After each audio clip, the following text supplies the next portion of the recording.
Alors, je m'appelle Manon, mon cheval s'appelle Ghana. Ensemble, on fait plein d'activités. On fait du CSO, on fait du cross, on fait du dressage, on fait de la randonnée en montagne. On aime bien faire plein de trucs.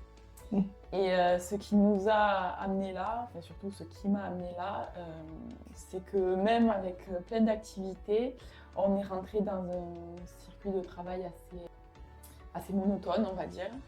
Et donc, notamment dans la discipline du dressage, on avait quelques difficultés à pousser le travail parce que le cheval n'avait plus forcément envie. La motivation qui était en baisse. Ce qui a été le plus parlant pour moi, c'est de retrouver mon âme d'enfant, de jouer avec le cheval, avoir une interaction plus dynamique, plus vive. Vraiment être à 100% en fait au moment, à l'instant T, avec le cheval.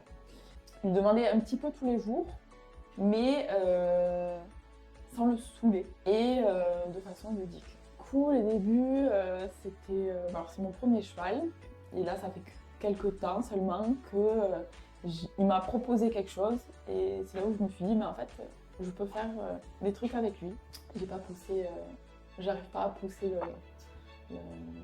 à faire évoluer cette relation. Et donc c'est pour ça que là, ça m'a bien aidé quand même. Parce que j'ai vu qu'il pouvait faire déjà, très clairement. Et quand je l'ai vu en liberté avec Thierry, je me suis dit, waouh, c'est sympa quand même. J'aimerais bien faire ça avec lui aussi. Et de me dire que moi aussi je peux le faire avec le cheval. Vu que lui en est capable, en fait, c'est juste à moi d'en être capable. Du coup, en fait, vous avez tellement une approche globale sur toutes les races, sur tous les chevaux, sur tous les humains, on va dire, que finalement, peu importe le problème, vous arriverez toujours à trouver une solution, ou du moins à nous donner une ligne de conduite pour arriver à cette solution-là et répondre à notre problématique.